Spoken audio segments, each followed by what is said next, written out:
So this is the Synology DS220 Plus. I picked up this guy so that way I could use it as an offsite backup for my server down here in my basement. It's running Unraid. I know people have a battle between Unraid, Windows Server, FreeNAS, whatever you want.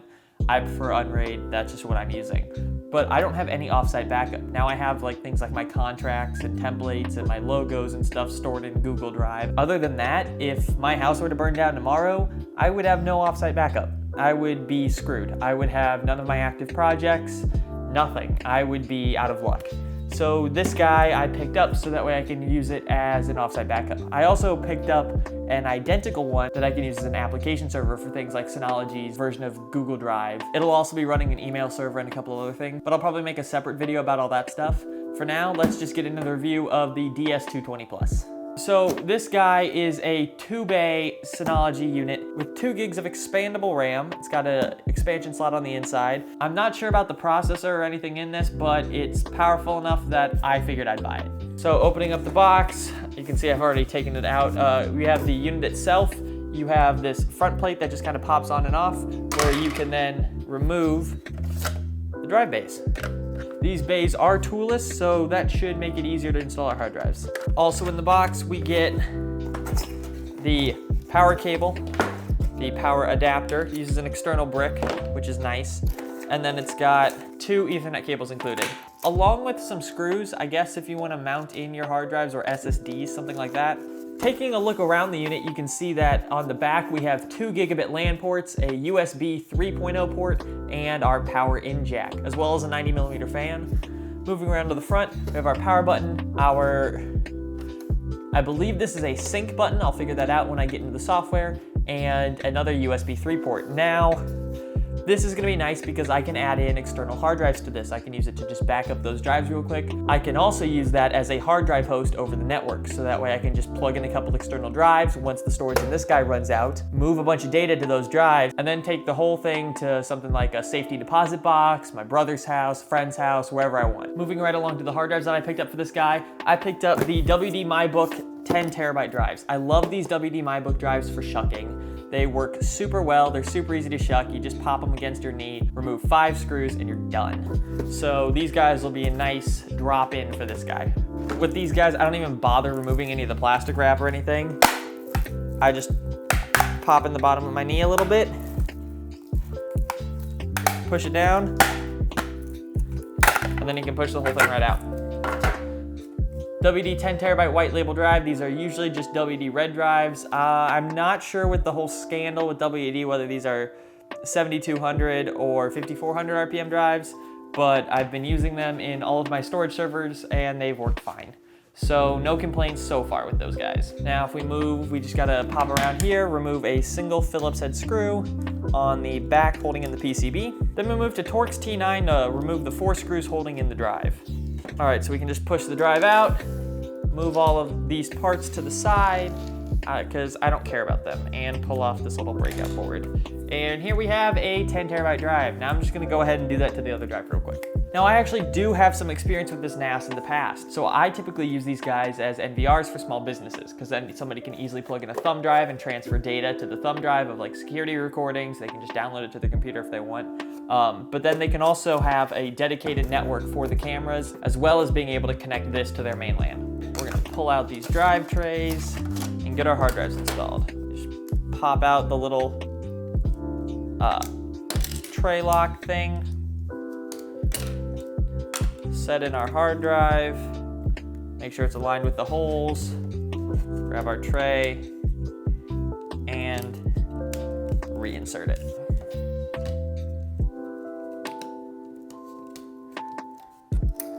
I'm plugging in power and networking. I'm just gonna plug it into the USW Flex here.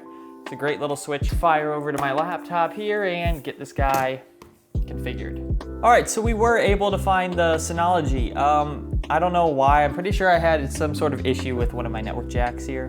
So I'm just gonna hit connect. We're gonna have to agree to the EULA and the privacy statement, blah, blah, blah, blah, blah. Basically, they're probably stealing my data, but whatever.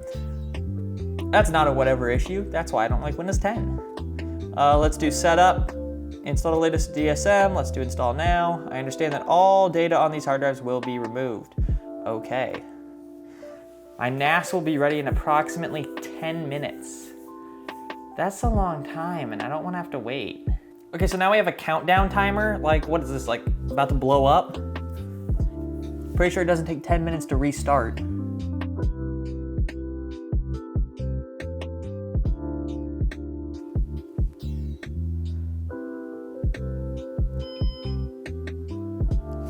Oh, hey! That only took a little bit.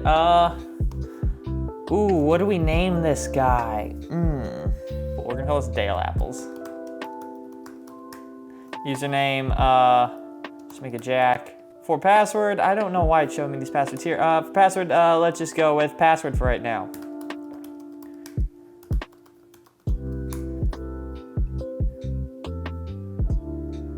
All right, let's create a quick ID here real quick.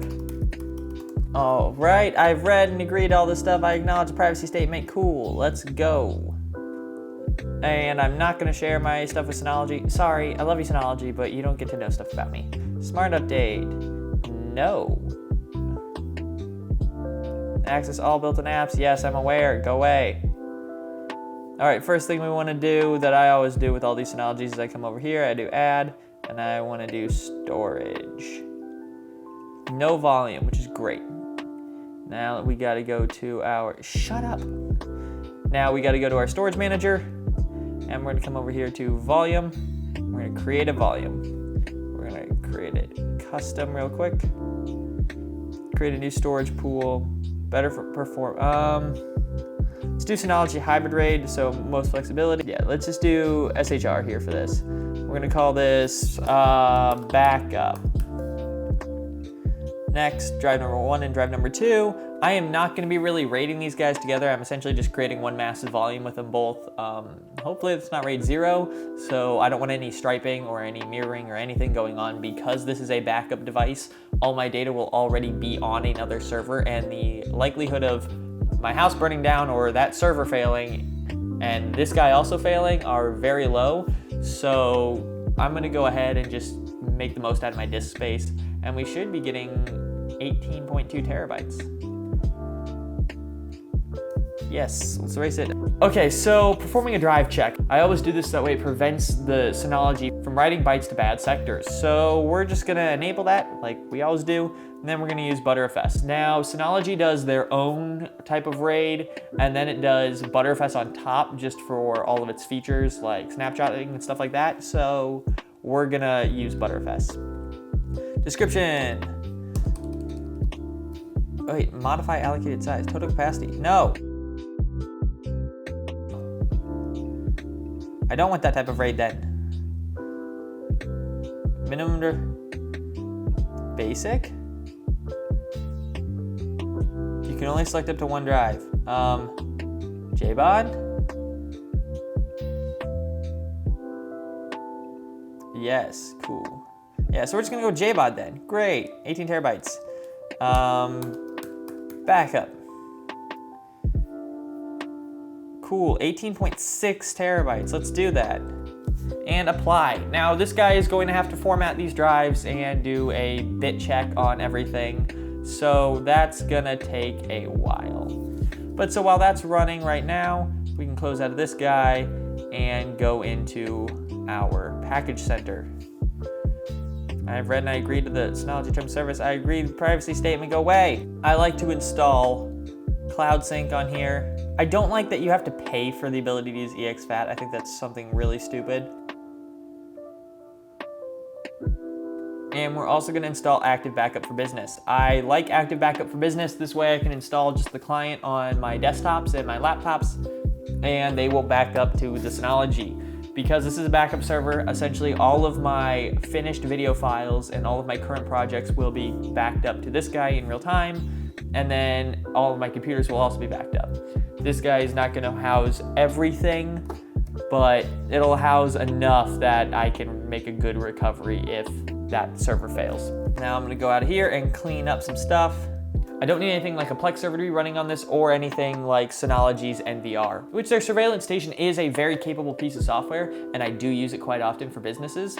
But right now, this again is simply a backup appliance, so that's how I will be configuring it. So if we pop over here into the control panel, I can come into themes, and I'm just gonna do a logo, and I'm gonna upload my own logo. All right, just uploaded my logo, welcome title. The welcome title I'm gonna make, I'm sorry you have to be here. All right, that's gonna be, that's kind of funny. Background, let's change the background to something better. I'm gonna go just to, let's make it something calm and peaceful after I lose all of my data. Let's log out of this guy. Come into our quick connect here and see what happens. Fail apples.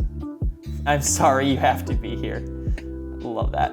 All right, let's go to Jack, and the password is password. No thanks, I don't want web analytics. Great.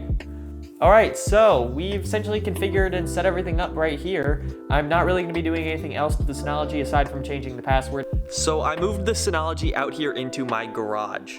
It's my dad's little workshop area.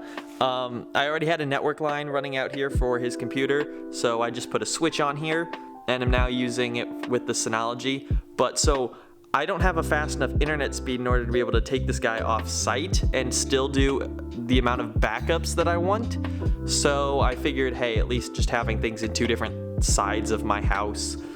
Ideally, I want to bring it over to this side right over here, so that way it's easily grabbable in the event of something like a fire. I can grab this, and you know, it's isolated from the rest of my home. All right, so it's been a while. I've been able to get all of my backup jobs done and set up. I ended up going with Synology Drive instead of Active Backup for Business. Synology Drive allowed me to use the utilities VM that I have on my server to just, you know, set, hey, these are the folders I want to back up, this is the frequency I want to back it up, versus Active Backup for Business really backs up everything, and you don't get much control over that. Actually, you don't get any control over that. Setting it up was relatively simple. I have my computer set to back up every night, and then my server is backing up every 2 hours.